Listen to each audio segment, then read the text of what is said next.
après quoi nous aurons les annonces et puis nous commencerons le culte. Alors je vous invite à vous asseoir et je vais demander à ce que la technique nous envoie la séquence vidéo.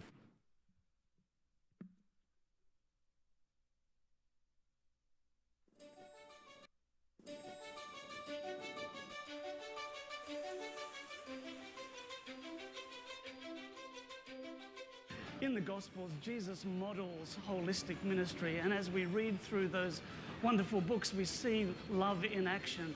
And Mrs. White summarizes Christ's method of ministry in 5 steps.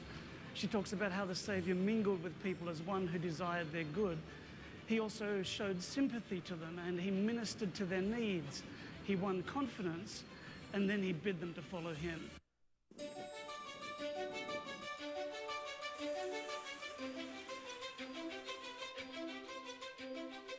In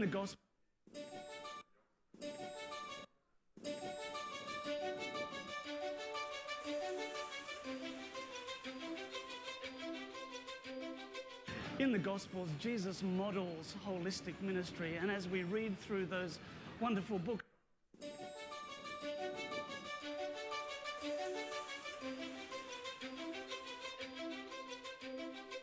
in the Gospels, Jesus models holistic ministry, and as we read through those wonderful books, we see love in action. And Mrs. White summarizes Christ's method of ministry in 5 steps. She talks about how the Saviour mingled with people as one who desired their good. He also showed sympathy to them, and he ministered to their needs. He won confidence, and then he bid them to follow him.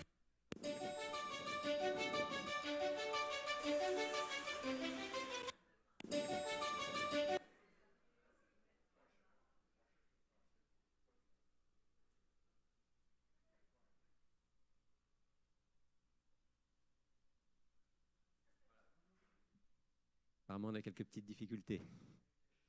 Alors, on va passer tout de suite à ce moment-là aux annonces. Je voudrais encore une fois vous souhaiter la bienvenue à vous qui êtes ici aujourd'hui. Au nom de toute l'équipe pastorale, je vous souhaite la bienvenue au Centre Il est écrit. Quelques informations, donc tout d'abord, demain matin à 7h, comme chaque dimanche, l'émission Il est écrit sera diffusée. L'émission de demain a pour titre « Les raisons de la colère ». On se met parfois en colère. Certains d'entre nous se mettent souvent en colère. Pourquoi? Qu'est-ce qui provoque la colère de nos enfants dans nos familles? Qu'est-ce qui se cache derrière la colère? Et comment est-ce qu'on peut trouver la libération de la colère? C'est le thème de l'émission de demain matin que je vous recommande de regarder donc sur V à 7h ou bien en tout temps sur ilesécrit.tv.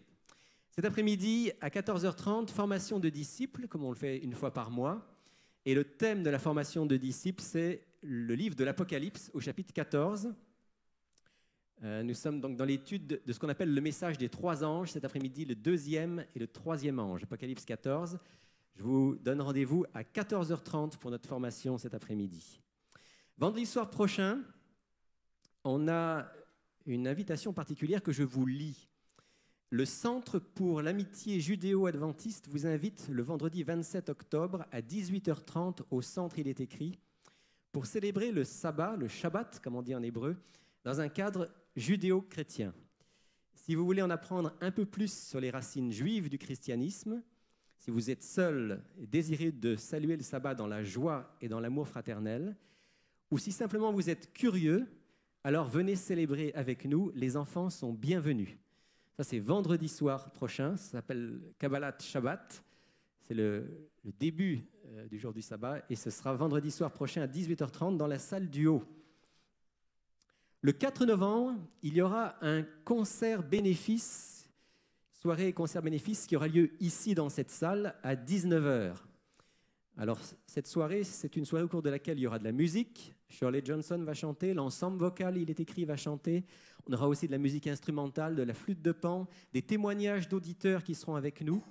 Si vous voulez passer à la fois une bonne soirée puis soutenir le programme, soyez présents samedi 4 novembre à 19h. Je pense que vous avez tous eu une invitation. Il y avait des feuilles qui étaient sur les chaises.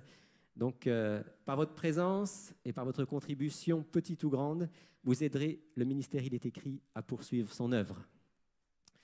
Je vous rappelle aussi que vers 11h, Les enfants auront leur groupe qui vont se réunir.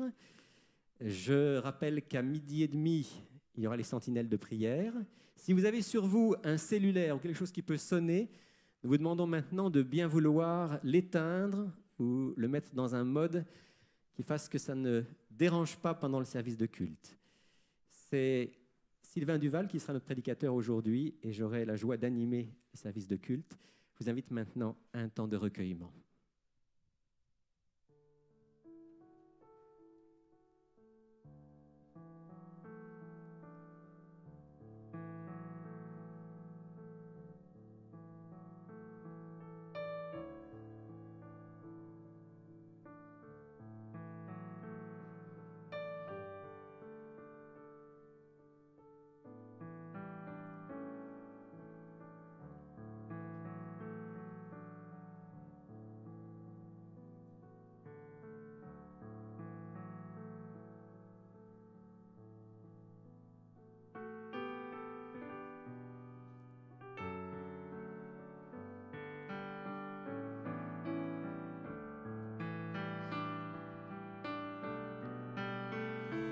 Vers toi, Seigneur, j'élève ma voix pour t'adorer, mon Sauveur, mon roi. Reçois, Seigneur,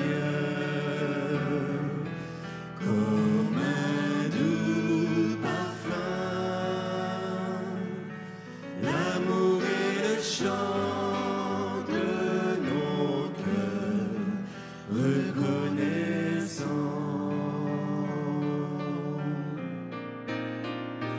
Vers toi, Seigneur, je lève ma voix pour t'adorer, mon Sauveur, mon roi. Reçois, Seigneur, comme un doux parfum, l'amour et le chant de nos cœurs reconnaissants.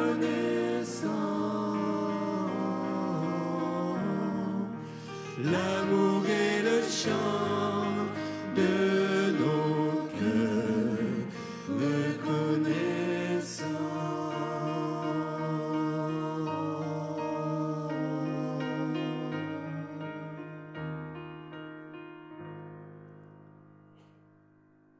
Maintenant encore, dit l'Éternel, revenez à moi de tout votre cœur, avec des jeûnes, avec des pleurs et des lamentations.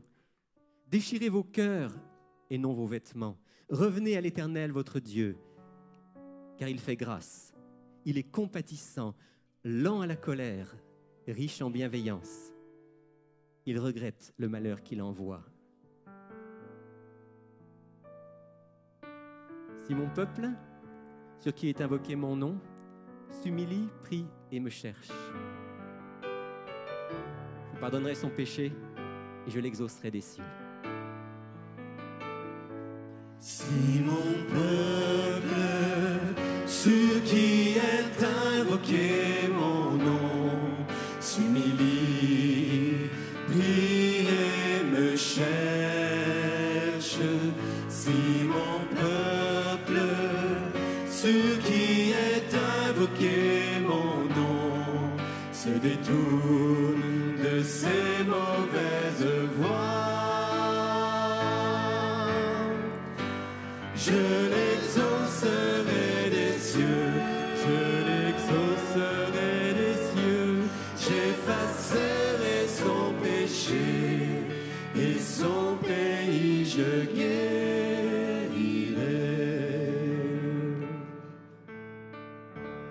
Si mon peuple, sur qui est invoqué mon nom, s'humilie, prie et me cherche, Si mon peuple, ce qui est invoqué mon nom, se détourne de ses mauvaises voies, je l'exaucerai des cieux, je l'exaucerai des cieux, j'effacerai son péché et son pays je guérirai.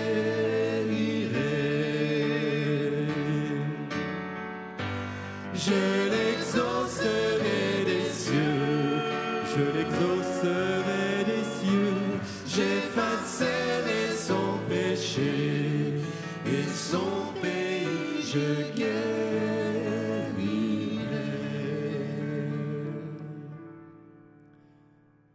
Père du ciel, tu nous fais la grâce, tu nous donnes le privilège de nous retrouver aujourd'hui pour un temps de rencontre spéciale avec toi. Merci pour cette journée que tu as appelée la journée du repos, la journée du sabbat, la journée de la rencontre avec toi et les uns avec les autres. Donne-nous pendant cette journée de vivre vraiment un temps particulier d'écoute de ta parole, de communion avec toi, mais dans notre cœur un grand amour pour toi et pour les autres. Et ce matin aussi, alors qu'on commence ce service de culte et comme on vient de le chanter, on veut prendre le temps d'examiner nos vies.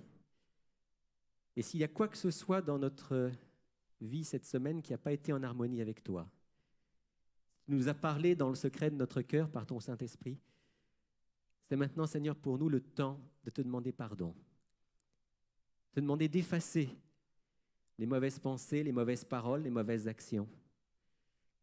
Et si on a des démarches à faire, Seigneur, peut-être pour aller vers quelqu'un, pour demander pardon, donne-nous de le faire, simplement, avec courage.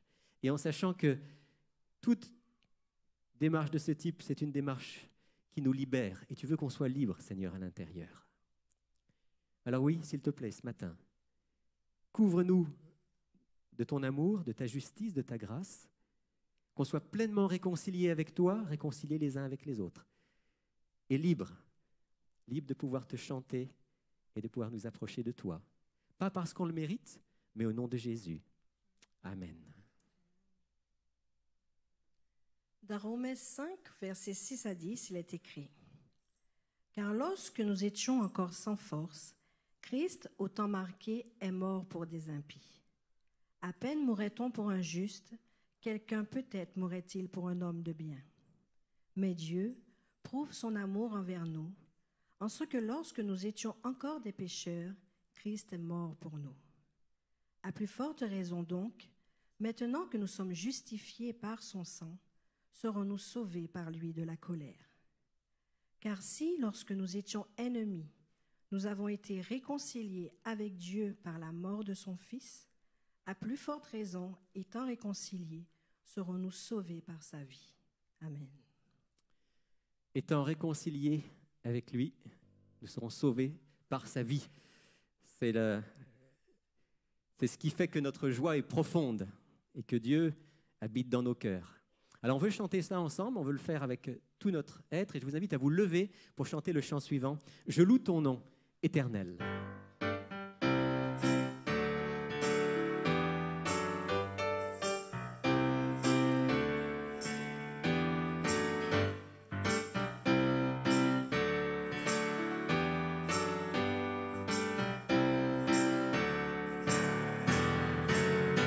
Je loue ton nom éternel,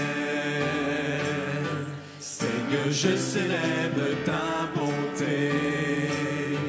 Quelle joie tu vis en moi, quelle joie tu viens pour nous sauver. Je loue ton nom éternel, Seigneur, je célèbre ta bonté. Quelle joie tu viens en moi, vis en moi. Quelle joie tu viens pour nous sauver.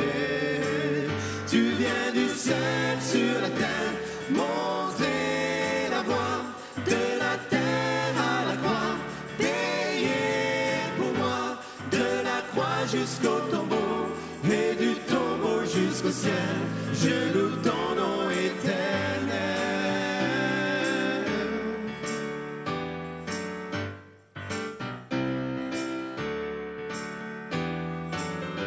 Je loue ton nom éternel, éternel. Seigneur, je célèbre ta bonté. Quelle joie tu vis en moi, vis en moi. Quelle joie tu viens pour nous sauver. Tu viens du ciel sur la terre, montrer la voie de la terre à la croix. Payer pour moi de la croix jusqu'au tombeau et du tombeau jusqu'au ciel. Je loue ton nom éternel. Tu viens du ciel sur la terre, montrer la voie de la terre à la croix. Payer pour moi de la croix jusqu'au tombeau et du tombeau jusqu'au ciel. Je loue ton nom éternel.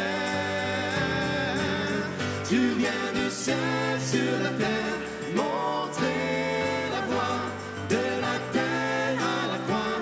Payer pour moi de la croix jusqu'au tombeau et du tombeau jusqu'au ciel. Je loue ton nom éternel. Je loue ton nom éternel. Je loue ton nom éternel. Amen. Vous pouvez vous asseoir. Je loue ton nom éternel. Quand on parle du nom dans la Bible, ce n'est pas simplement un mot. C'est quelqu'un, c'est une personne. D'ailleurs, vous savez, quand quelqu'un change de vie, il change de nom aussi dans la Bible. Abraham va devenir Abraham. Jacob, le trompeur, va devenir Israël, celui qui a combattu, qui a vaincu avec Dieu. Le nom, c'est la personne. D'ailleurs, vous le savez aussi, de manière très pratique, si vous êtes dans un groupe et puis que tout le monde parle, il y a beaucoup de bruit, et d'un seul coup, il y a quelqu'un qui prononce votre nom quelque part. Qu'est-ce qui se passe? Immédiatement, vous le repérez et vous allez chercher qui a parlé de vous. Parce que le nom, quelque part, c'est ce qui est au plus profond de notre identité. Quand on dit qu'on loue le nom de l'Éternel, ce n'est pas simplement un nom, c'est quelqu'un qui pour nous est quelqu'un d'extraordinaire, de merveilleux. Lorsqu'on loue son nom, c'est toute sa personne avec qui on est en communion. Ton nom.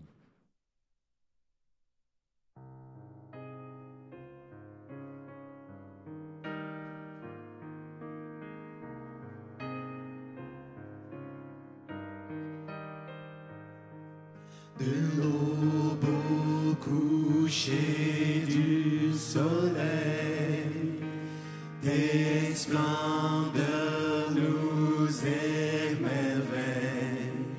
et notre cœur d'enfant répond en glorifiant ton nom. Ton nom,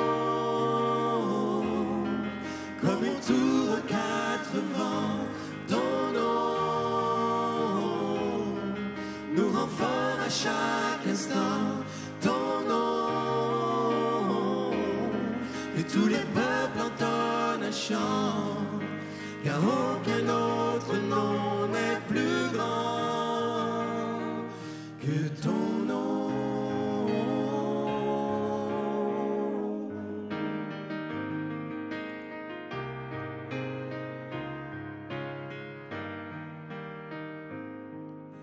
Jésus fortifie nos cœurs, car ta grâce et ta grandeur, car c'est en toi que nous prions.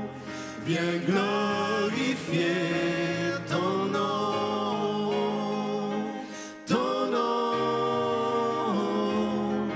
comme une tour aux quatre vents. Ton nom nous rend chaque instant ton nom. Que tous les peuples entendent le chant, car aucun autre nom n'est plus grand que ton nom. Comme une tour aux quatre vents, ton nom nous rend fort à chaque instant. Ton nom, que tous les peuples entendent un chant, car aucun autre nom n'est plus grand. Car aucun autre nom n'est plus grand que ton nom,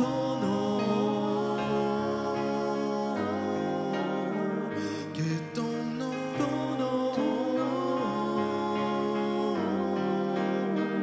que ton nom,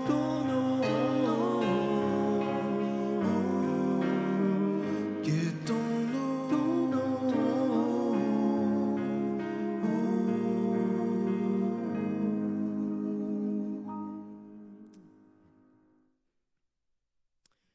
Quand on rentre en contact avec celui dont le nom est plus grand que tous les autres, il se passe quelque chose dans les vies. Et il y a quelque chose qui réjouit beaucoup mon cœur ces dernières semaines, c'est de rencontrer des hommes, des femmes, des jeunes en particulier, dont la vie est touchée, transformée par la rencontre avec Dieu, par la rencontre avec le Christ.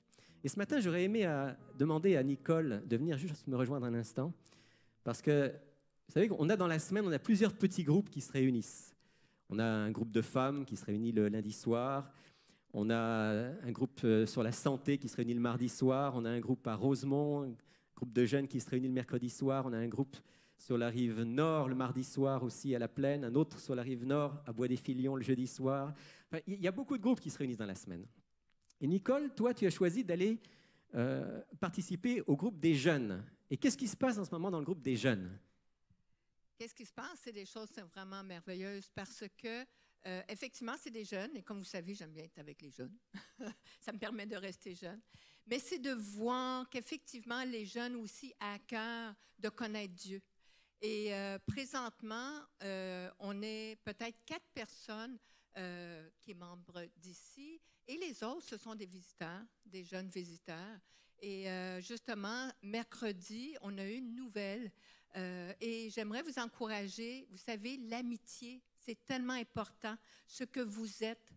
Parce que, justement, la nouvelle personne qui est arrivée, qui est venue mercredi, je lui ai parlé un peu et elle m'a dit que celle qui l'a invitée, justement, elle a beaucoup aimé sa personnalité et ça lui faisait du bien d'être en sa présence. Donc, elle, son amie, justement, lui a parlé du petit groupe. Et ça a été facile pour elle de venir. Mais c'était toute la première fois. Elle nous a avoué qu'effectivement, parce qu'on parle sur la prière, elle nous a avoué qu'elle ne sait pas prier, elle ne sait pas c'est quoi, mais dans son cœur, elle cherche, elle veut savoir, et surtout que son papa... il a appris un diagnostic qui n'est pas intéressant pour lui, malade. Donc, elle cherche dans le fond de son cœur de pouvoir aider son père. Donc, le fait d'être venu au groupe, ça lui fait beaucoup de bien. Donc, c'est l'occasion aussi de prier. Et dans quelques instants, d'ailleurs, on aura un moment de prière. On va penser donc à cette jeune fille qui s'appelle Josiane. Et on va prier pour son papa aussi, qui est malade de manière particulière. Et alors, ce qui est très encourageant aussi, c'est de voir que quand quelqu'un même qui ne connaît pas rentre en contact avec le message de la Bible, il y a des choses qui se passent dans le cœur. Et on l'a vu vraiment rayonner. Elle n'était pas fermée, elle était ouverte. Et on a su après, de toute façon, j'ai été comme la reconduire au métro par la suite. Et j'ai posé la question, bon, c'était la première fois, comment tu as aimé ça? Elle a aimé ça, ça lui a fait du bien, puis elle veut revenir. Donc, on souhaite de tout cœur que les petits groupes puissent se développer. Je sais qu'il y a un autre petit groupe qui fait une expérience très intéressante. Peut-être vous aurez l'occasion de témoigner un de ces jours. Vous êtes un groupe itinérant qui va en particulier rendre visite aux personnes malades, aux personnes seules. Et chaque semaine, vous visitez quelqu'un de différent. Ça, c'est une super idée. Donc, je vous encourage à prier pour tous ces petits groupes et à prier aussi pour tous ceux qui, comme Josiane, dans leur cœur, ont besoin de Dieu, ne le connaissent pas, mais sont ouverts à sa présence. Merci Nicole. Merci. On va avoir un petit moment de prière dans un instant. On va prier pour Josiane, on va prier pour son papa. On va aussi prier pour ceux d'entre vous qui en ont spécialement besoin. Et je vais vous inviter, pendant qu'on va chanter le chant suivant, si vous ressentez que vous avez besoin de manière particulière d'une intervention de Dieu dans votre vie, je vous inviterai pendant le chant simplement à vous approcher ici devant. Et après, on aura un temps de prière simplement pour présenter nos vies à Dieu et pour présenter peut-être la vie de ceux que nous aimons, de ceux que nous côtoyons. Dieu nous a dit de venir à lui simplement. Venez à moi, vous tous qui êtes fatigués et chargés, et je vous donnerai du repos. Dieu nous a aussi dit que la prière fervente du juste a une grande efficacité. C'est la raison pour laquelle on veut aussi ce matin prier et présenter simplement à Dieu tous nos besoins. Si certains parmi vous ressentent ce besoin, pendant le chant qui suit, approchez-vous et on aura une prière ensuite fervente que nous ferons monter vers le Seigneur.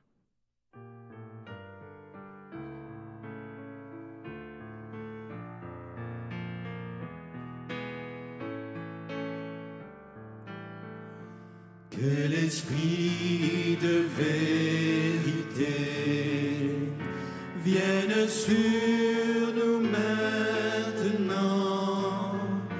pour que nous puissions te ressembler et savoir prier. Que l'Esprit de vérité vienne sur nous maintenant, pour que nous puissions te ressembler et savoir prier. Notre Père qui es aux cieux, que ton nom soit sanctifié, que ton règne vienne. Amen. Que ton règne vienne. Que ton règne vienne. Que ta volonté soit faite dans nos vies. Notre Père qui es aux cieux, que ton nom soit sanctifié. Donne-nous aujourd'hui le pain qui nourrit. Oh, pardonne-nous. Oh, pardonne-nous. Et à ceux qui nous offensent, nous pardonnons. Notre Père qui es aux cieux, que ton nom soit sanctifié. Délivre-nous du mal, garde-nous d'être tentés. À toi seul le règne, à toi seul le règne, à toi la puissance, la gloire au siècle des siècles. Notre Père qui es aux cieux, que ton nom soit sanctifié. Délivre-nous du mal, garde-nous d'être tentés. À toi seul le règne, à toi seul le règne, à toi la puissance, la gloire au siècle des siècles. À toi la puissance, la gloire pour toujours.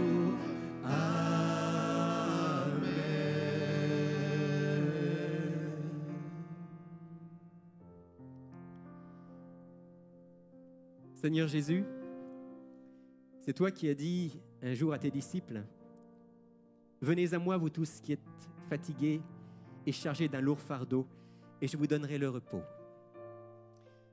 Ce matin, nous sommes venus ici dans ta maison avec joie, avec le désir de te louer, de te rencontrer, et peut-être aussi pour certains d'entre nous avec des préoccupations, avec des soucis, avec des luttes, avec des combats,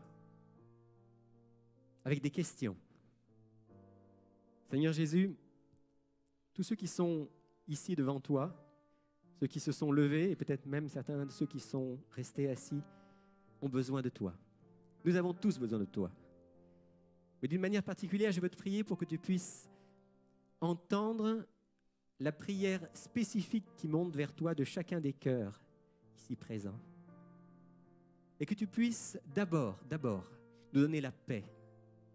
Seigneur, on sait bien que sur cette terre, on aura toujours des combats, il y aura toujours des luttes. Tant que ton royaume ne sera pas établi, ce sera une terre de combat. Mais tu nous as promis la paix. Et je me souviens de cette promesse. Je vous laisse la paix, je vous donne ma paix. Accorde à chacun d'entre nous d'abord la paix, de savoir que quand nos vies sont entre tes mains, quand nos préoccupations sont entre tes mains, alors on n'a pas à se faire de soucis.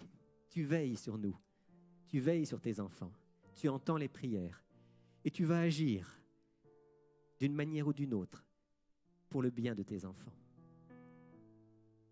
Et Seigneur, si telle est ta volonté, en entendant les prières qui montent vers toi, exauce les prières, réponds favorablement, manifeste ta puissance, parce que tu es un Dieu puissant, qui guérit, qui transforme et qui permet jour après jour de te voir à l'œuvre concrètement dans nos vies. Merci d'entendre cette prière, merci d'y répondre, au nom de Jésus. Amen. Que Dieu bénisse abondamment chacun d'entre vous et nous permette prochainement de partager le témoignage de ce que le Seigneur aura fait dans les vies. Avant de laisser la parole au prédicateur du jour, il nous reste encore quelque chose d'important, c'est de remettre au Seigneur les dîmes et les offrandes que nous avons préparées pour lui, puisque c'est aussi un geste d'amour et d'adoration que de dire « Seigneur, voilà, tu m'as donné la vie, tu m'as donné ce qui est nécessaire pour vivre. Avec joie, je te rends une partie de ce que tu m'as permis d'acquérir. » Alors, je vais demander à ceux qui en ont la responsabilité de passer parmi vous pour recueillir les dîmes et les offrandes. Et pendant cela, on va chanter un chant de joie. « Toujours ta divine présence jette un rayon sur mon chemin. »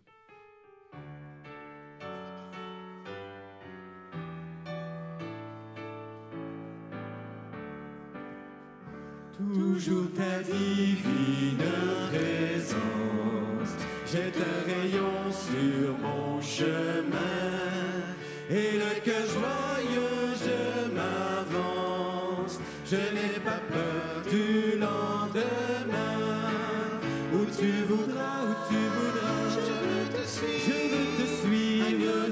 agneau de Dieu, conduis mes pas, vivre sans toi ce n'est pas vivre, je ne puis être où tu n'es pas, oh que jamais rien ne me voile, ton doux regard bien aimé, ouais, dans le danger brillante étoile, garde mes yeux fixés sur toi, où tu voudras, je veux te suivre, agneau de Dieu, conduis mes pas, vivre sans toi ce n'est pas vivre, je ne puis être où tu n'es pas,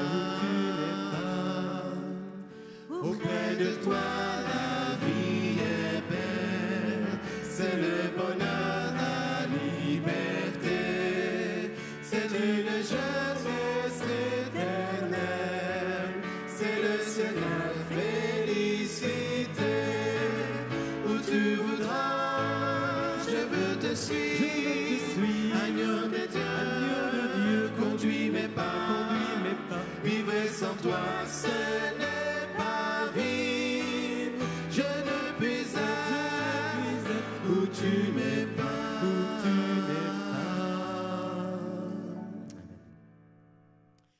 Père Céleste, veuille bénir non seulement ces dîmes et ces offrandes, mais surtout ceux qui ont décidé de partager un peu de leurs biens pour faire avancer la bonne nouvelle de l'Évangile. Que tu sois aussi avec tous ceux qui auront administré cet argent pour qu'il se soit fait avec honnêteté, avec droiture et toujours pour le bien de ceux qui te cherchent. Au nom de Jésus. Amen. Eh bien, je vais maintenant laisser la place à notre prédicateur du jour qui est Sylvain Duval. Sylvain, priez pour que le Seigneur lui donne de l'énergie parce qu'il devait rentrer hier soir tard de Colombie-Britannique où il était là-bas pour un séminaire. Et au lieu d'arriver hier soir tard, il est arrivé ce matin à 8 heures à l'aéroport. Donc, j'imagine que le sommeil a été très court. Mais Sylvain, que le Seigneur soit avec toi, qu'il t'inspire et que tu puisses, à travers ce que tu vas partager, fortifier nos cœurs.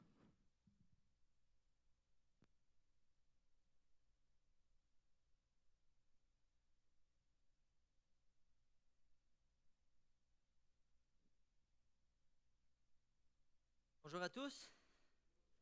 On est content d'être là. Les deux pieds à terre, comme on dit ici. Oui, c'est effectivement été un long voyage, mais toujours avec une opportunité de lire la parole. Donc, j'ai pris 3 avions pour réussir à me rendre ici. Puis, finalement, avec le privilège de pouvoir me préparer justement pour l'étude de ce matin, parce que pour ceux qui ne savent pas, à 9h30, on a une étude au 2e étage. Donc, on a eu une belle échange. Puis, en plus, ce trimestre-ci, on étudie le livre l'Épître aux Romains.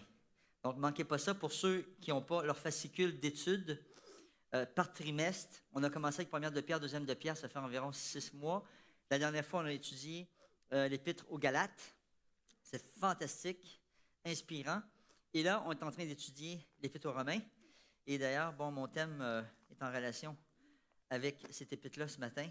Donc, sans plus tarder, puisque les minutes nous filent entre les doigts, on va incliner la tête pour prier ensemble. Bon, Papa du ciel, je veux te dire merci ce matin pour le privilège que tu m'as donné d'être de retour au bercail. Et comme mes amis haïtiens disent, la caille, c'est la caille. Donc, d'être à la maison, ça fait du bien. Merci, Seigneur, d'être toujours là auprès de nous. Lorsque nous voyageons, lorsque nous nous déplaçons, peut-être, Seigneur, qu'on ne réalise pas tous les accidents qu'il y a autour de nous, mais à chaque fois, tu nous protèges. C'est comme, Seigneur, un mini-miracle. Et je veux te dire merci pour la vie ce matin. Merci pour ton Saint-Esprit. Merci pour ton amour. Merci pour ta miséricorde. Merci pour ta bonté. Et c'est au nom de Jésus-Christ que j'ai prié. Amen. Amen. Donc, le titre de mon message ce matin, c'est « L'Évangile de la grâce ». Et si on aurait une phrase à retenir aujourd'hui, c'est « L'Évangile, notre mission ». Donc, le but, c'est de savoir que Christ est mort pour nos péchés. Et notre objectif, c'est de comprendre l'importance de persévérer dans l'enseignement de l'Évangile. Donc, on va voir le thème ce matin en 3 sections. La première section, c'est la bonne nouvelle annoncée par Paul. Deuxième point, la bonne nouvelle reçue par les Corinthiens. Et la bonne nouvelle nous libère de nos péchés. La lecture biblique de ce matin se retrouve dans Romains chapitre 1, versets 16 et 17. Et comme je dis souvent récemment dans l'étude de l'Épître aux Romains, je veux vous rappeler que si on oublie le thème fondamental de l'Épître aux Romains, retournez toujours au chapitre 1, versets 16 et 17. Voici la lecture biblique. « Car je n'ai pas honte de la bonne nouvelle. Elle est en effet la puissance de Dieu pour le salut de quiconque croit. Du juif d'abord, mais aussi du grec, car en elle, la justice de Dieu, quoi? Se révèle, en vertu de la foi et pour la foi, ainsi qu'il est écrit, celui qui est juste, en vertu de la foi, vivra. C'est ce que ma version à moi dit. Donc, on va essayer la télécommande. J'essaie de voir. J'appréhendais cette situation. Voilà. OK, on va faire des tests. OK, est-ce que c'est moi ou c'est en haut quelqu'un qui l'a déplacé? On va voir si c'est vraiment moi. OK? Ou peut-être il faut que je le fasse là. OK. On va avoir besoin d'ajustement. Vous pourriez peut-être me mettre la diapositive, s'il vous plaît? Merci beaucoup.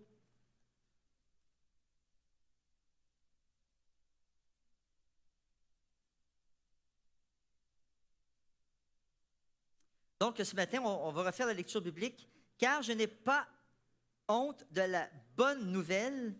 Elle est en effet la puissance de Dieu pour le salut de quiconque croit. Du juif d'abord, mais aussi du grec, car en elle, la justice de Dieu se révèle, en vertu de la foi et pour la foi.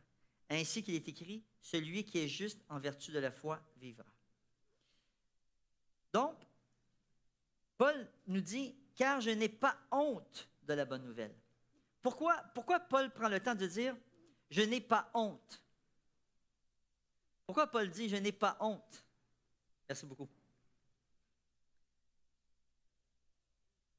Oui, mais Paul, surtout, je dirais, parce que Paul était juif, oui ou non? Vous êtes d'accord? Il s'est converti au christianisme, oui ou non? Regardez dans 1 Corinthiens, chapitre 4, verset 13. 1 Corinthiens, chapitre 4, verset... On va quand même lire le verset 12. Il nous dit comme ça, « Nous nous donnons de la peine en travaillant de nos propres mains, insultés, nous bénissons, persécutés, nous supportons, diffamés, nous encourageons. Nous sommes devenus les déchets du monde, le rebut de tous jusqu'à maintenant. » Comment vous pensez que ces frères juifs se sentaient de voir qu'ils avaient perdu un soldat aussi zélé que Paul? Probablement, ils devaient se sentir certains tristes, puis d'autres vraiment pas contents. Hein? Et sûrement, Paul, lorsqu'il est devenu chrétien, il a été méprisé. C'est ce qu'il nous dit. Il a été méprisé. Il a été méprisé. Mais Paul ne pouvait pas avoir honte de l'Évangile parce que Paul connaissait la puissance de l'Évangile dans sa vie personnelle. Et n'oublions pas le titre de ce matin, l'Évangile de la grâce. Et encore une fois, cette phrase, l'Évangile, notre mission. Et ce matin, on va étudier ensemble qu'est-ce que l'Évangile. Serait-il possible que nous mettions des fardeaux inutiles sur le dos des gens? Et ce matin, je me tourne parce que l'écran d'avant non plus ne fonctionne pas, mais ce n'est pas plus grave que ça. Serait-il possible que nous mettions des fardeaux inutiles sur le dos des gens, c'est-à-dire des fardeaux qui viennent davantage de la tradition que d'un ordre divin? Question qu'on va essayer de répondre ce matin. Essayez de répondre à cette question-là avec moi. Est-ce que c'est possible, lorsque les gens viennent à l'Église, lorsque les gens viennent dans nos petits groupes, lorsque les gens viennent nous rencontrer individuellement, OK? Serait-il possible que nous mettions des fardeaux inutiles sur le dos des gens? Il faut que tu fasses ça, il faut que tu fasses ça, il faut que tu fasses ça, il ne faut pas t'oublier de faire ça, tu dois faire ça, tu dois faire ça, puis tu dois faire ça. Est-ce que ça, c'est l'Évangile? Combien qui disent non? Levez la main. OK. Combien qui disent oui? Hein? Oui. Il y en a qui n'ont pas levé la main, mais ils se sont dit, c'est vrai, ça a du sens, ça a du sens, ça a du sens. Donc, d'où vient le terme évangile? Dans certaines versions, dans Romains chapitre 1, verset 16, hein? Bon. OK, parfait. OK. Le terme bonne nouvelle, évangile, c'est ça que ça veut dire, evangelios, donc, ça veut dire bonne nouvelle, car je n'ai pas honte de la bonne nouvelle. D'où vient le terme bonne nouvelle? Dans l'Ancien Testament, dans Isaïe 40, à partir du verset 9, on nous donne l'origine un peu de cette bonne nouvelle-là, appliquée dans un contexte historique. Nous pouvons découvrir ce mot dans Isaïe 49, dans le contexte de la libération de Juda lors de son retour d'exil de Babylone. Monte sur une haute montagne, Sion, toi qui portes la bonne nouvelle. Élève ta voix avec force, Jérusalem. Toi qui portes la bonne nouvelle. Élève ta voix, n'aie pas peur, dis aux villes de Juda, votre Dieu est là. Et là, quelle était la bonne nouvelle dans Isaïe 40? C'était que maintenant, le peuple d'Israël, Juda, était pour retourner à Jérusalem. C'était la libération, la délivrance de l'esclavage sous les Babyloniens. Donc, Paul va utiliser cette image pour parler de la bonne nouvelle, mais l'appliquant à la délivrance de nos péchés. Dans Isaïe 52, on retrouve aussi le mot « bonne nouvelle ».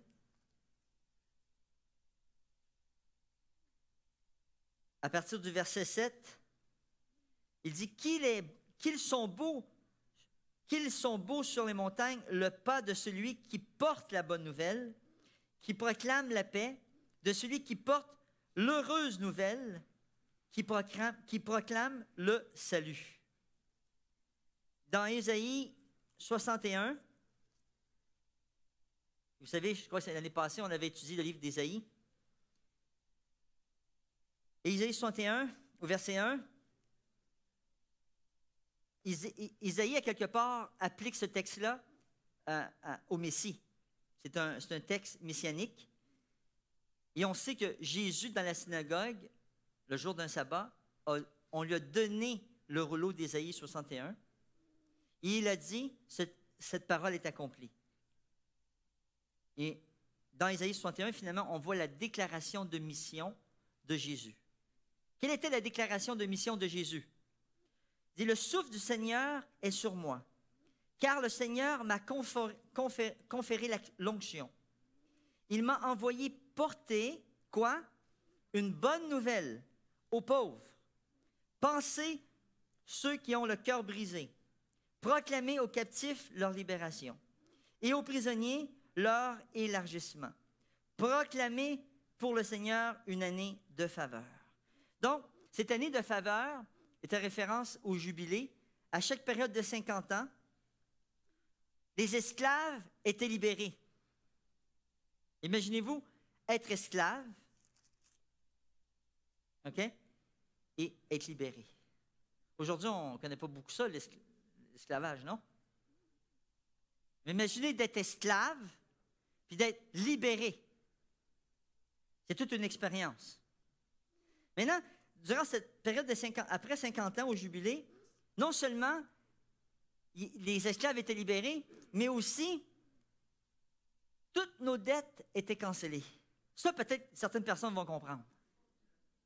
On va dire, « Wow, je suis esclave de mes dettes. » Et là, après 50 ans, on arrivait au jubilé, on disait, « Les dettes sont annulées. » Et la troisième chose qu'on pratiquait aussi, lors du jubilé, c'était que les propriétaires originaux de certaines propriétés redevenaient propriétaires de leur maison qu'ils avaient possédée ou leur terrain qu'ils avaient possédé il y a longtemps.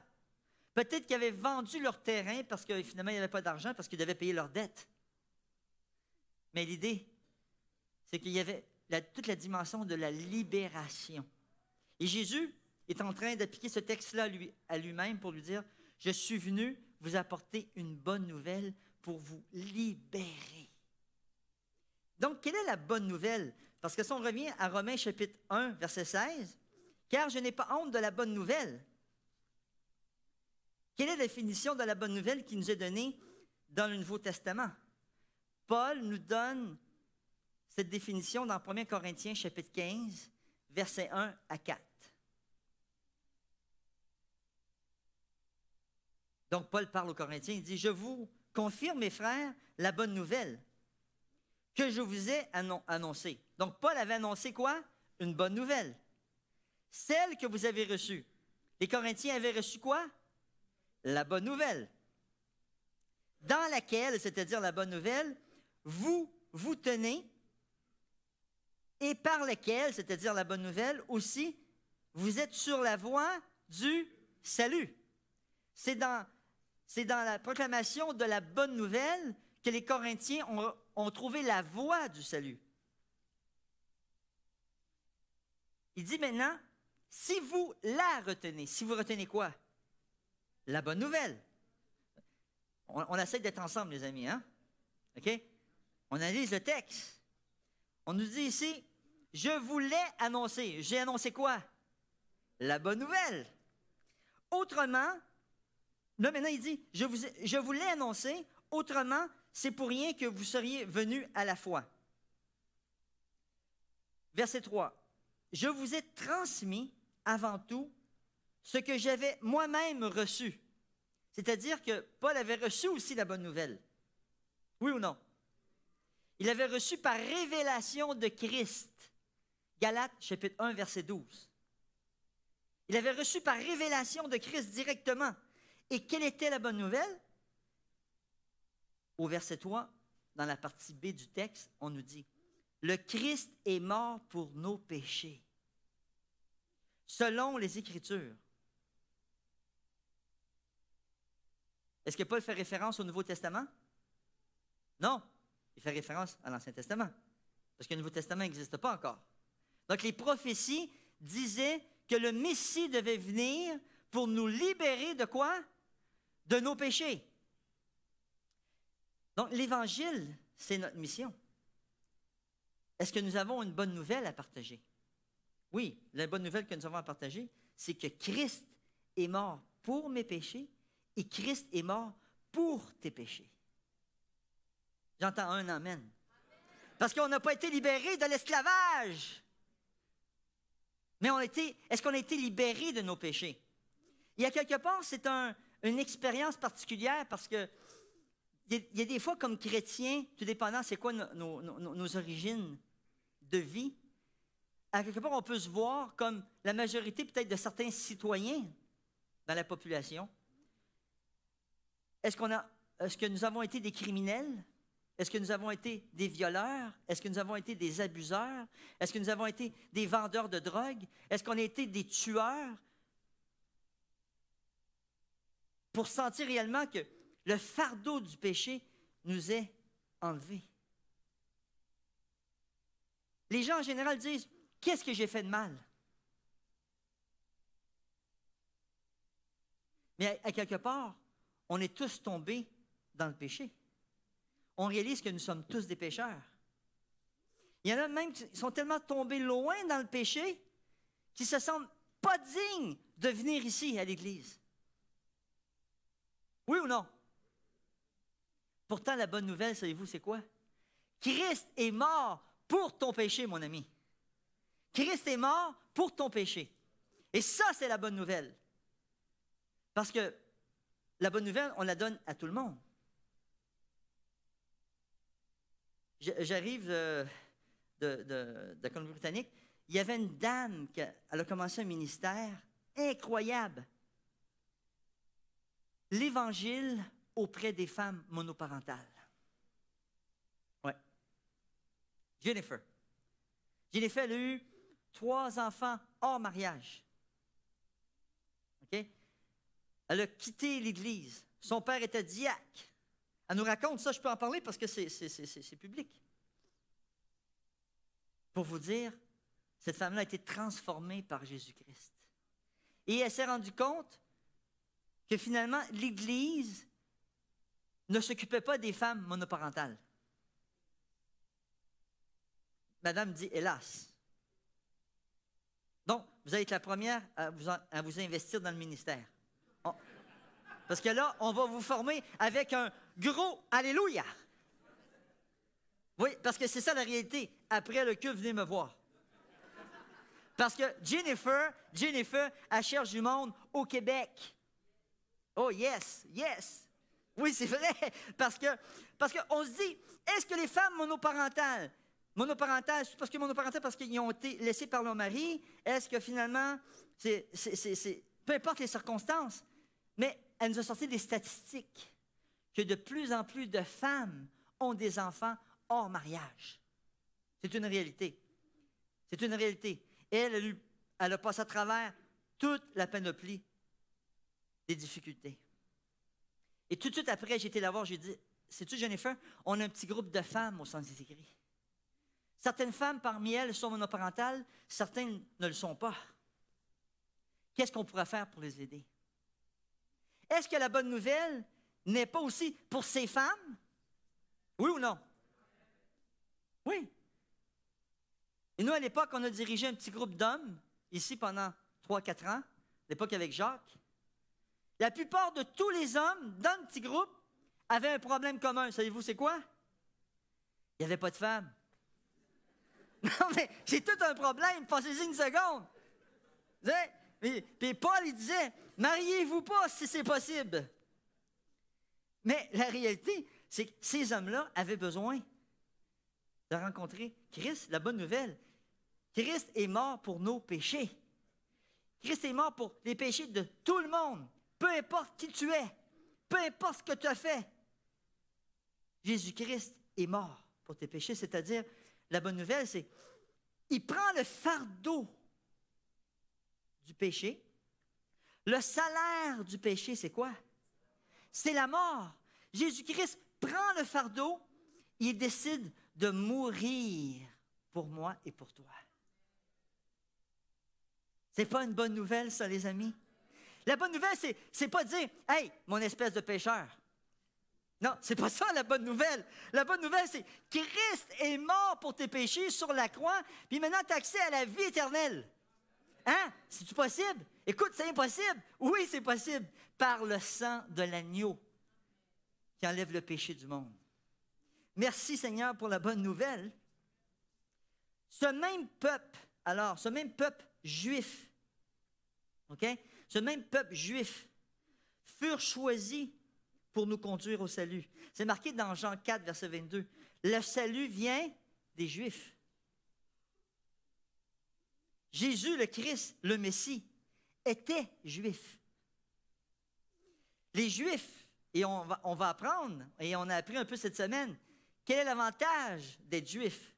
Bien, ils ont reçu les oracles de Dieu, les paroles de Dieu. Ils ont reçu les alliances. Ils ont reçu la loi. Ils ont reçu la révélation de la gloire divine et les prophéties messianiques leur furent données à eux, Israël, pas à cause des mérites supérieurs de ce peuple ou d'une expression de favoritisme de la part de Dieu envers les Juifs. Non, la réponse est simple. La réponse est simple. La communication de l'Évangile en ce monde devait débuter dans un lieu précis, avec un peuple précis choisi par Dieu, et un peuple avec la responsabilité de faire connaître la bonne nouvelle aux autres nations. Simple. Et là, c'était tout un débat qu'on a, parce qu'on étudie ce trimestre ici, et la semaine passée, c'était ça qu'on avait étudié. Est-ce que finalement, lorsque je me convertis au Christ, est-ce que je dois devenir juif en premier, puis après ça, passer au christianisme? Parce que les païens se posaient la question, parce qu'on voulait leur imposer de passer par le judaïsme pour devenir chrétien. Non, Paul dit, ce n'est pas nécessaire en plus la circoncision en passant. Pourquoi? Il disait, car je n'ai pas honte de la bonne nouvelle, elle est en effet puissance de Dieu pour le salut de quiconque croit. Et là, il va mentionner du juif d'abord. Pourquoi? Pourquoi? Parce qu'eux, ils avaient reçu l'appel. Donc, Dieu n'est pas en train d'exclure les Juifs. Donc, même ici, au Centre écrit actuellement, il existe un petit groupe, le petit groupe Bereshit, avec un ministère particulier pour rejoindre nos frères juifs. Il faut prier pour ce projet-là. Moi, j'arrive d'un séminaire sur l'implantation d'églises, l'implantation de groupes ou de missions ou de groupes de missions. Ça, c'est un projet comme celui de Terrebonne qu'on a actuellement rattaché au Centre écrit de Montréal. La bonne nouvelle, est-ce que Jésus-Christ est mort pour tous les Québécois? Oui! Est-ce que Jésus est mort pour tous les Juifs qui attendent le Messie? Mais la bonne nouvelle, c'est que le Messie est arrivé. le Messie est mort sur la croix pour leurs péchés. Est-ce qu'on ne devrait pas rejoindre aussi les Juifs? Oui, on devrait rejoindre tout le monde. Et ça veut dire qu'on devrait rejoindre aussi, ma sœur, les femmes monoparentales. Donc, ça veut dire quoi aussi? Ça veut dire que nous avons besoin de soldats. L'Évangile, c'est notre mission. Il y a beaucoup de travail à faire. Et pour vous rappeler en général, malgré qu'au centre c'est écrit, on est en train de transformer le momentum, on a 80%, en général 80% des gens qui sont assis, qui sont spectateurs, et 20% des gens dans l'Église qui font le travail.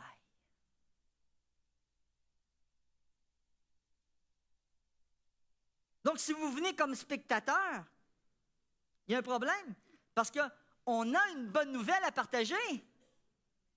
Et la question, c'est, qui doit aller porter la bonne nouvelle? C'est nous, les amis. Oui ou non? Donc, quels sont les avantages de la bonne nouvelle? Donc, Dieu nous donne un système de soutien pour notre vie à travers la bonne nouvelle. Quel est l'avantage de la bonne nouvelle? La bonne nouvelle, Paul nous dit, c'est une puissance. C'est une puissance de Dieu. Une puissance de Dieu pour le salut de nos âmes.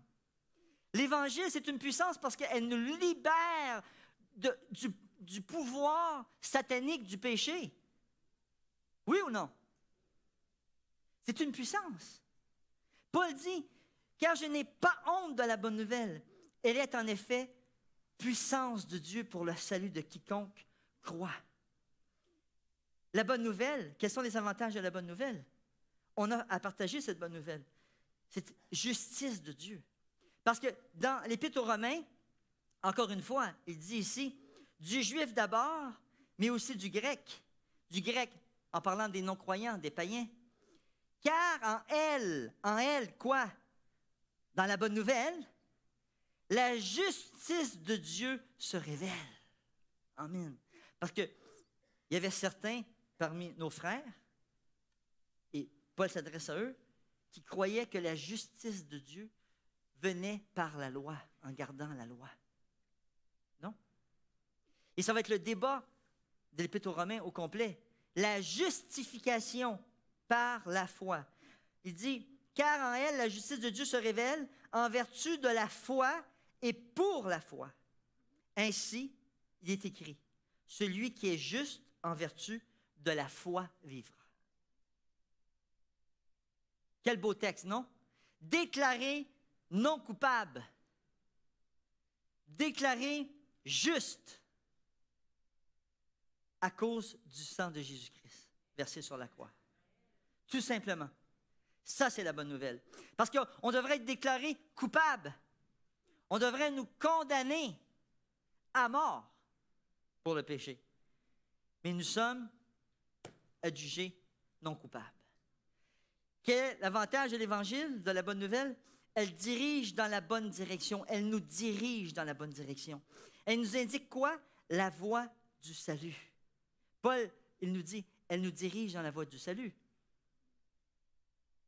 Il parle aux Corinthiens puis il leur dit, « Hey, est-ce que vous avez reçu la bonne nouvelle? Est-ce que vous restez dans la bonne nouvelle? À quelque part, j'entends la bonne nouvelle, je m'en allais dans cette direction-là. Et la bonne nouvelle, c'est que l'avantage de la bonne nouvelle, c'est qu'elle m'envoie dans la bonne direction. Et la bonne direction, c'est Jésus-Christ. Parce que Jésus-Christ, il a dit, je suis le chemin. Je suis la vie.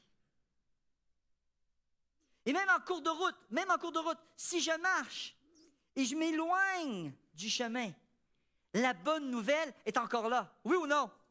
Est-ce que la bonne nouvelle est enlevée lorsque je m'éloigne du chemin que Dieu m'a donné? Non, la bonne nouvelle est encore là. Et pourtant, lorsque des gens qui tombent dans l'Église, des gens qui s'éloignent de l'Église, des gens qui se séparent du corps du Christ, est-ce qu'on les appelle pour leur dire qu'il y a une bonne nouvelle? Lorsqu'ils reviennent à l'Église, est-ce qu'on leur met un post-it? Un post-it, bon, voleur, tu sais, il a quitté l'Église. On pourrait faire une liste sans arrêt. Non. même si un frère ou une sœur s'est éloigné. Vous savez, la bonne nouvelle, c'est, tu sais quoi? Christ est mort pour tes péchés. Christ est mort pour tes péchés.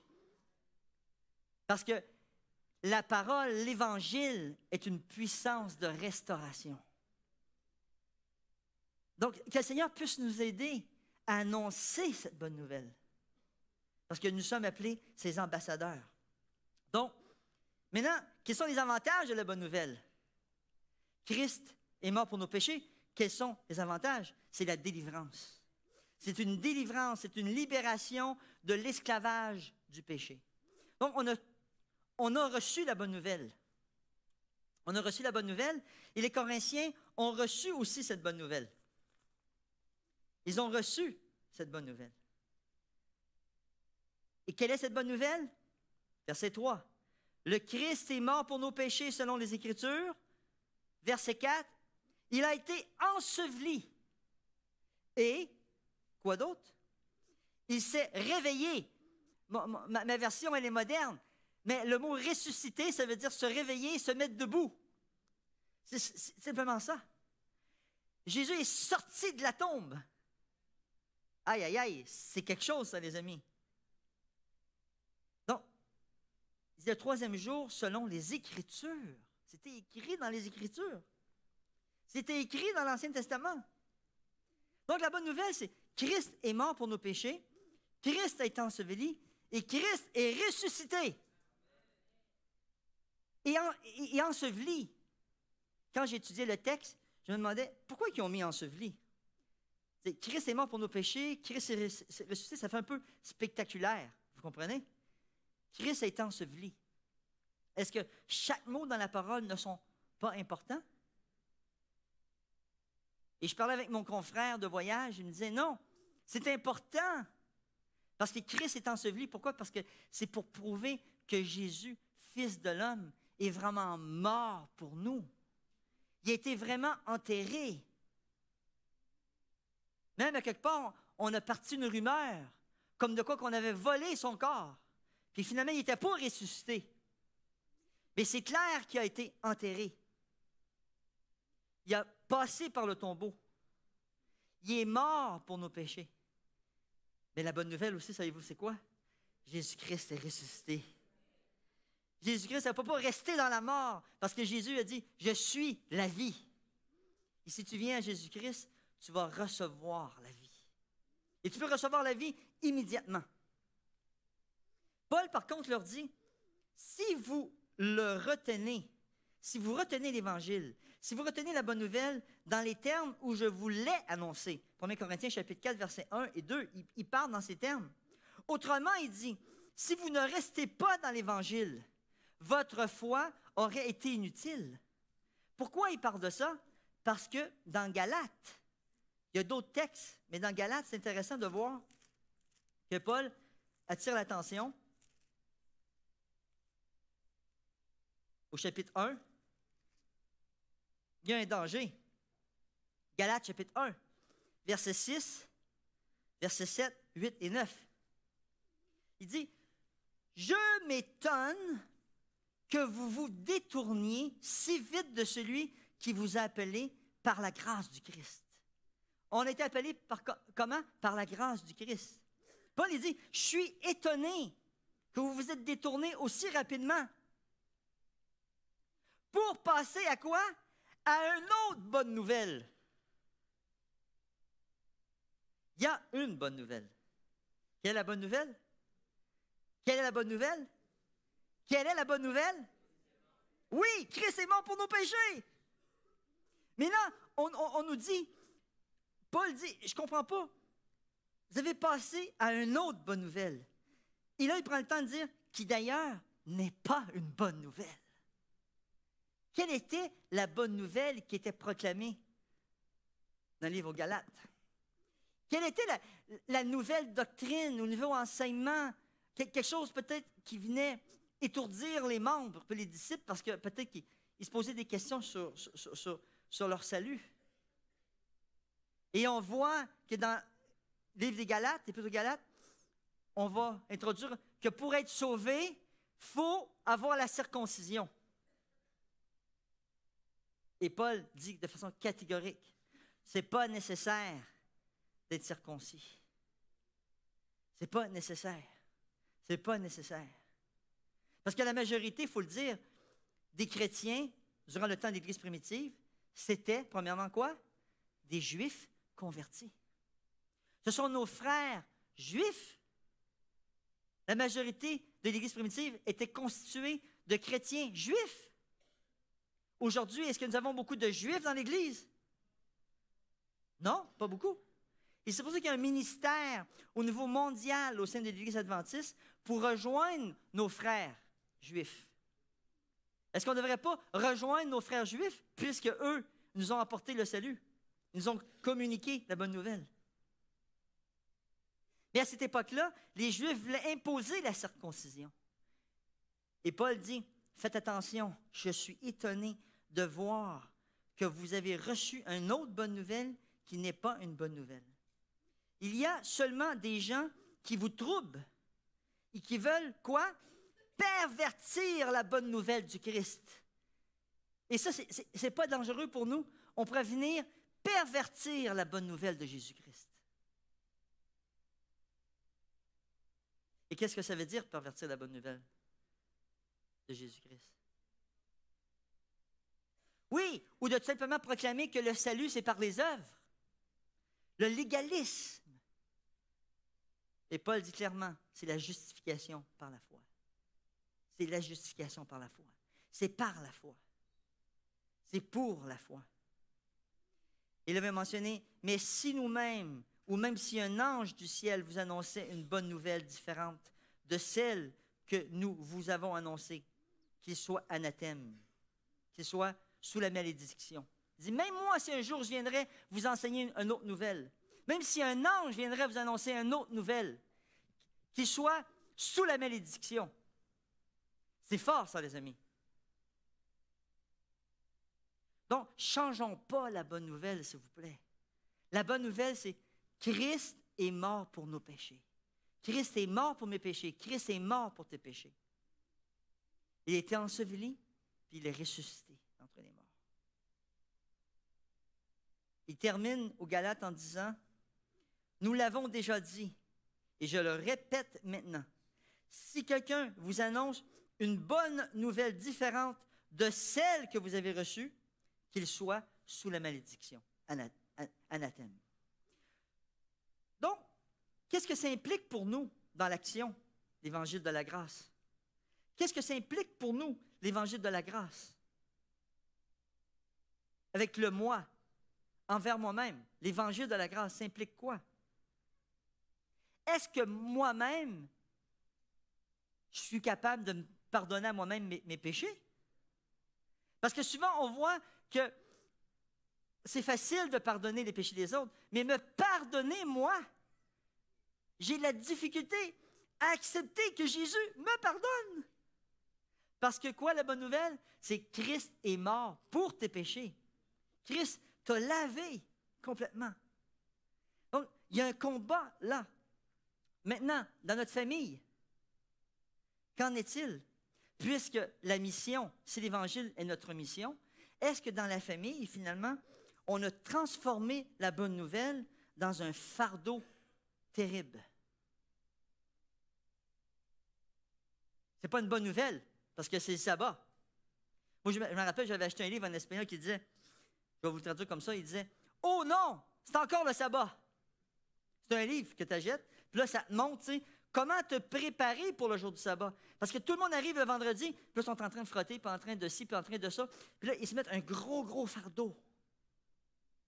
C'est correct, c'est bien de pouvoir recevoir le sabbat dans la propreté. C'est ça qu'on veut, oui ou non?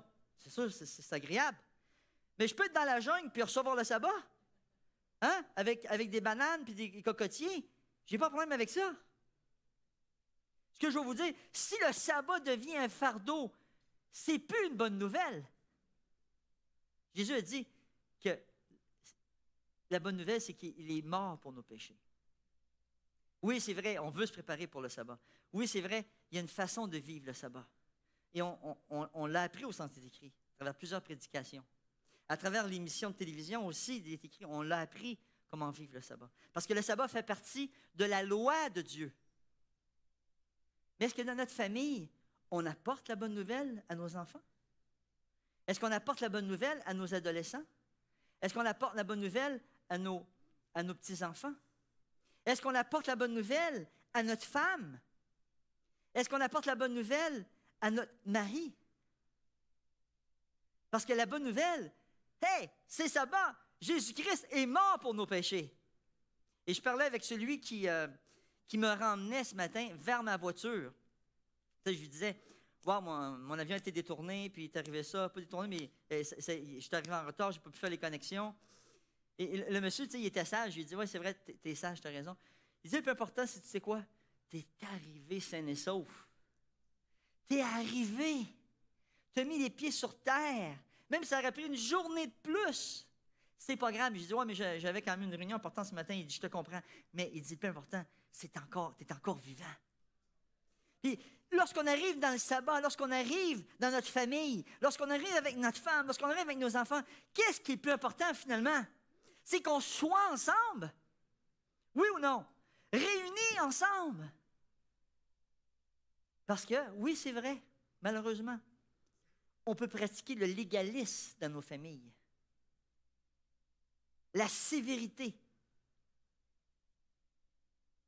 Et on impose des fardeaux à nos enfants. On impose des fardeaux à nos femmes. On impose des fardeaux à nos maris. Oui, on a un idéal de comment vivre le sabbat. Mais la bonne nouvelle, savez-vous, c'est quoi? Le vendredi soir, Christ est mort pour mes péchés. Christ est mort pour tes péchés. Christ est ressuscité. Si Christ est ressuscité, la vie doit être présente dans la famille. L'amour doit être présent dans la famille, oui ou non? Et ça, c'est important. Et, entendez-moi bien, je ne suis pas en train de dire que le sabbat, on peut faire n'importe quoi. Non, ce n'est pas ça que je suis en train de dire. Et je suis en train de dire, c'est l'attitude de la bonne nouvelle qu'on doit avoir dans notre cœur. Maintenant, envers nos ennemis, est-ce que la bonne nouvelle, elle est pour nos ennemis? J'ai pas entendu. Oui. Et ce n'est pas facile. Je vous comprends. Mais la bonne nouvelle, elle est aussi pour nos ennemis. Jésus a dit, priez pour vos ennemis. Priez pour vos ennemis. Et c'est étrange, quand on commence à prier pour nos ennemis, on dirait que nos ennemis commencent à venir nous visiter. Puis on se dit, qu'est-ce qu'il fait là, lui? Il faut qu'il vienne me voir, là. Ah oui, mais tu es en train de prier pour lui, c'est normal qu'il vienne te voir. Mais vous comprenez? C'est que ton ennemi, tu dois lui donner une bonne nouvelle. À place de lui donner un coup de poing, tu lui donnes une bonne nouvelle. À place de le frapper avec tes mots, tu lui donnes une bonne nouvelle. Christ est mort pour tes péchés. Christ t'aime, Jésus t'aime, Dieu t'aime. Et ça fait la différence dans nos vies personnelles.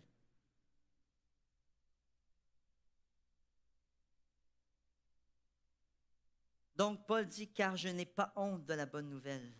Elle est en effet la puissance de Dieu pour le salut de quiconque croit. Du juif d'abord, mais aussi du grec. Car en elle, la justice de Dieu se révèle. En vertu de la foi et pour la foi, ainsi qu'il est écrit, celui qui est juste en vertu de la foi vivra. Maintenant, puisque la bonne nouvelle nous libère de nos péchés, Paul dit, 1 Corinthiens chapitre 15, « Je vous ai transmis avant tout le message, ce que j'avais moi-même reçu. Christ est mort pour nos péchés, conformément aux Écritures. » Il dit dans Galates 1,4, « Jésus-Christ qui s'est donné lui-même pour nos péchés. » Galates 1, verset 12, Paul dit, « J'ai reçu la bonne nouvelle par une révélation de Jésus-Christ, comme je vous ai dit tantôt. » Donc, comment Jésus a partagé cette bonne nouvelle? Très simple. Tantôt, comme je vous disais, Jésus a ouvert le rouleau. Il a dit, voici en quel terme le Seigneur décrit sa mission terrestre. L'Esprit du Seigneur est sur moi parce qu'il m'a oint pour annoncer une bonne nouvelle. Jésus est venu annoncer une bonne nouvelle. Il dit, les aveugles vont voir. Ceux qui ont le cœur brisé vont être restaurés. Pour proclamer aux captifs, quoi? Aux captifs, la délivrance.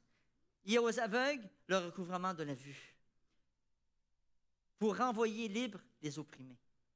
Ça, c'est la bonne nouvelle. Donc, Jésus est notre exemple tout au long.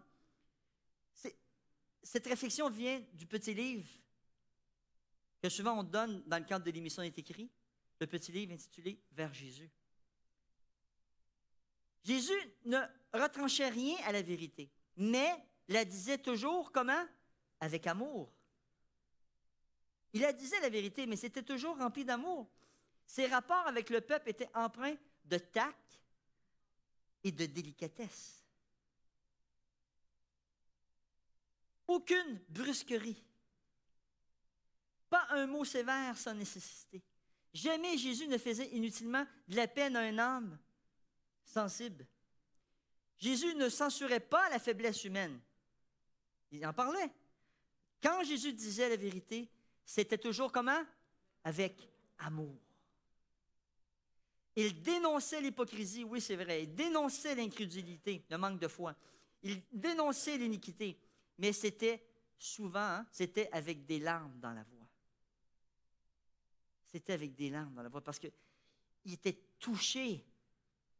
Il y avait de la compassion. Il comprenait la nature humaine.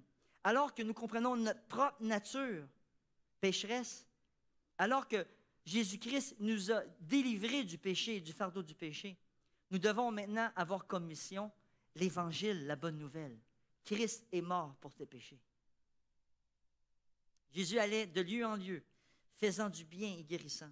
Tous ceux qui étaient sous l'empire du diable, on pouvait trouver des villages entiers où ne se faisait plus entendre aucun gémissement arraché par la maladie.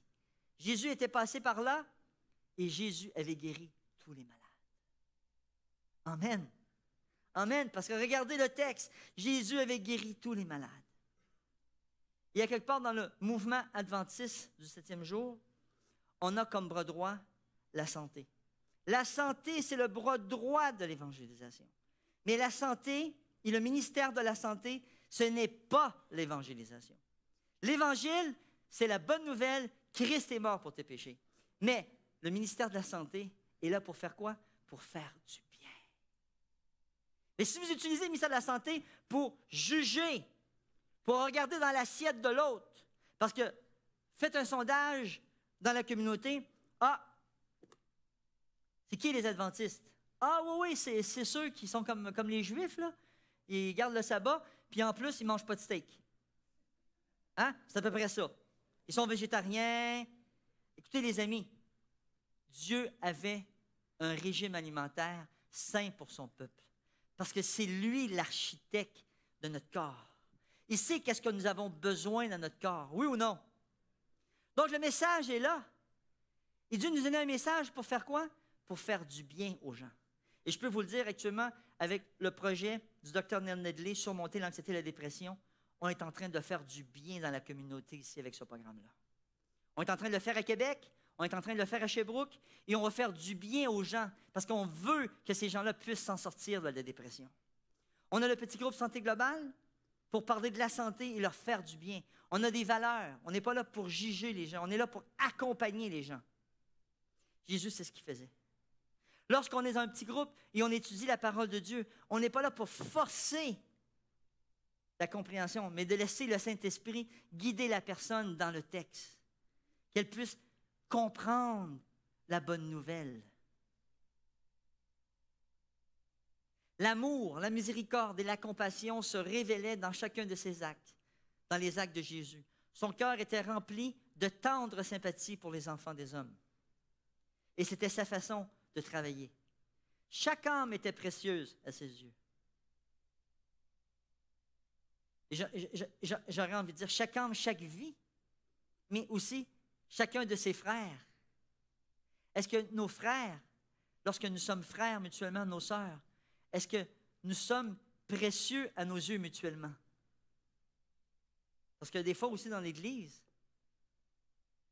on se maltraite.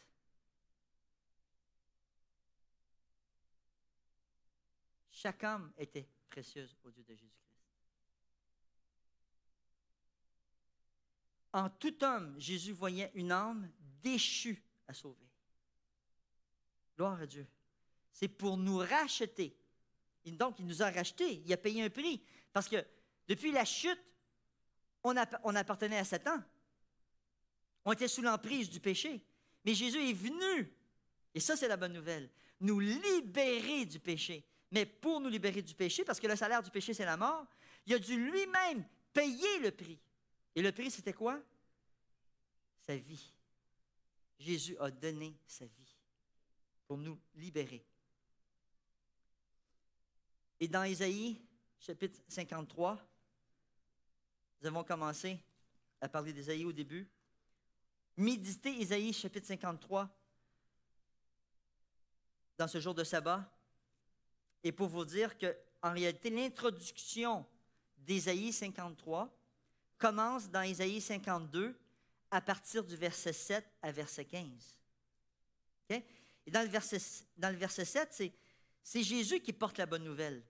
C'est Jésus qui annonce la bonne nouvelle. Et là, dans Ésaïe 53, on va voir une prophétie qui montre comment Jésus-Christ va mourir comme un agneau. Versets 4 et 5, que je partage avec vous ce matin seulement. En fait, ce sont nos souffrances qu'il a portées. C'est de nos douleurs qu'il a été chargé. Et nous le pensions atteint d'un fléau, frappé par Dieu et affligé. Or, il était transpercé à cause de nos transgressions, écrasé à cause de nos fautes. La correction qui nous vaut la paix est tombée sur lui. Et c'est par ses meurtrissures que nous avons été guéris. Donc, j'aimerais inviter mes amis, alors qu'ils vont faire un chant. Si durant le chant, comme ce matin nous l'avons exprimé, vous voulez faire de l'Évangile, vous voulez faire de la bonne nouvelle votre mission, je vais vous inviter à vous mettre debout. Tous ceux et celles qui veulent annoncer cette bonne nouvelle, ce matin, je vais vous appeler à vous mettre debout. Parce que le Seigneur, à quelque part, veut nous utiliser. Nous avons une bonne nouvelle à partager. Chantons ensemble.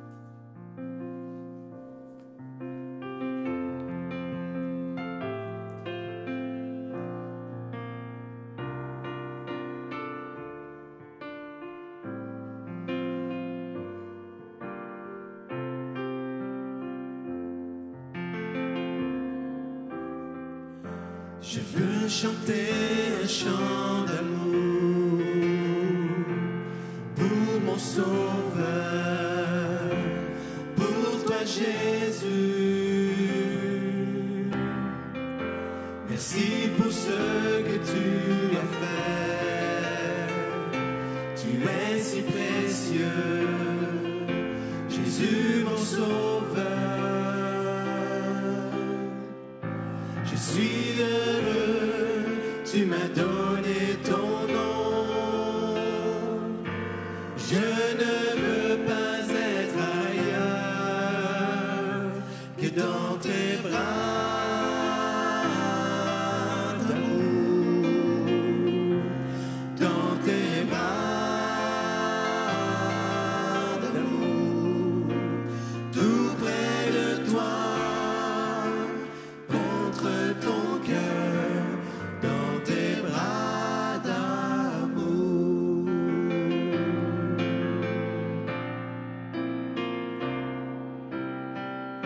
Je veux chanter un chant d'amour pour mon Sauveur, pour toi Jésus.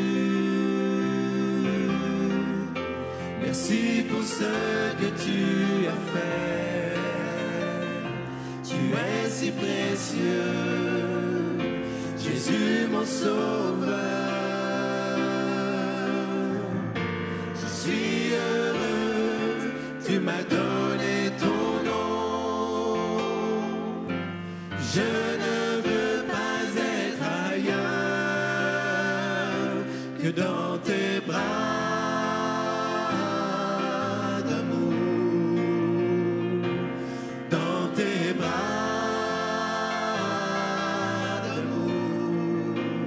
Tout près de toi.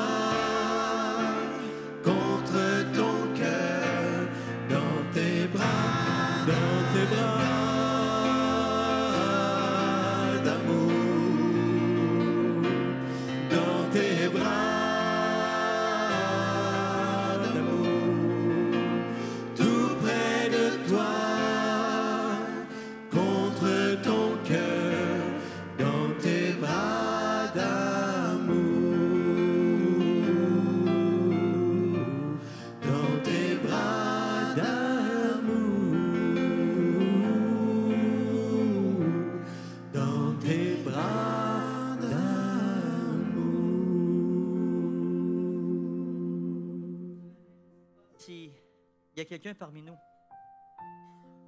Et je te dirai encore une fois, regarde ni à droite ni à gauche, regarde en haut, alors que nous avons tous entendu le message ce matin. Est-ce qu'il y a quelqu'un parmi nous qui veut répondre à l'appel? Parce que Jésus-Christ est mort pour tes péchés. Christ t'appelle ce matin. Le Saint-Esprit t'appelle ce matin à une transformation de vie. Amen. Alléluia. Est-ce qu'il y a quelqu'un ce matin qui a un combat personnel contre un péché, peu importe le péché, seulement Dieu connaît tes péchés. Nous ne sommes pas là pour te juger. Et par la grâce de l'Éternel, qu'on puisse appliquer Romains chapitre 2 que nous avons étudié cette semaine. Qui es-tu, toi, pour juger l'autre? Qui es-tu, toi, pour juger?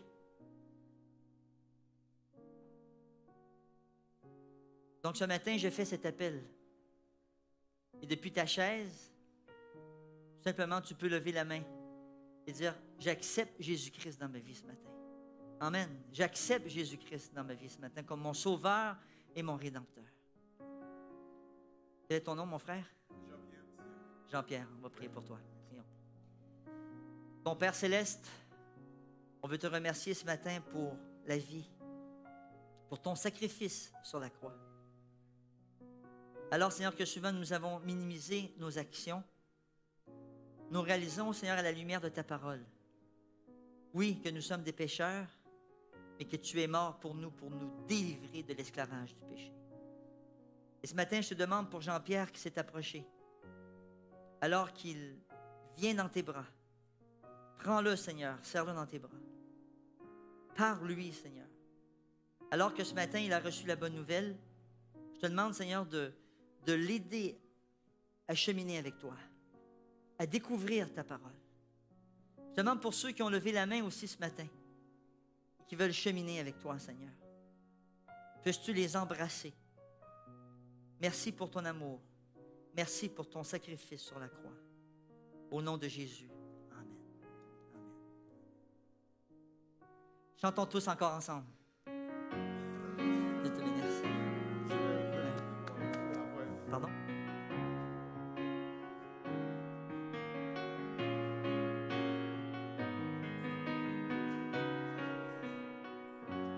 Je veux chanter un chant d'amour pour mon Sauveur, pour toi Jésus. Merci pour ce que tu as fait, tu es si précieux, Jésus mon Sauveur. Je suis heureux, tu m'as donné ton nom. Je ne veux pas être ailleurs que dans tes bras d'amour, dans tes bras d'amour, tout près de toi.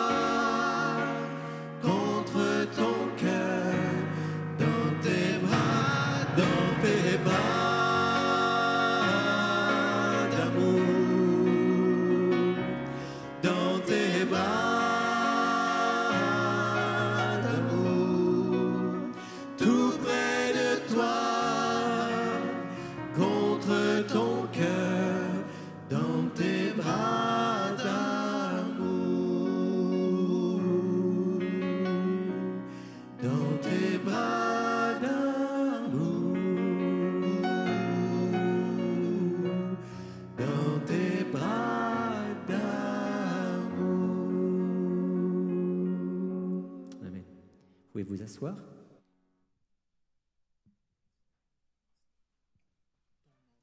Nous allons sortir dans l'ordre et je vous donne rendez-vous samedi prochain pour la suite de notre série sur la contre-culture chrétienne ou comment ne pas se conformer au monde présent.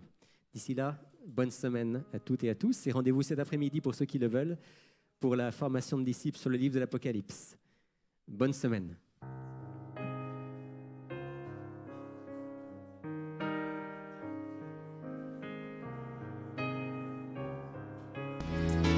Si vous êtes dans la région de Montréal, ne manquez pas de nous visiter au centre Il est écrit, situé au 4505 boulevard Rosemont. Chaque samedi à 10h30, un message biblique y est présenté et une large place est faite à la musique, la prière en toute simplicité. Pour connaître nos autres lieux de rencontre dans la province du Québec, visitez ilétécrit.tv ou appelez-nous au 1-866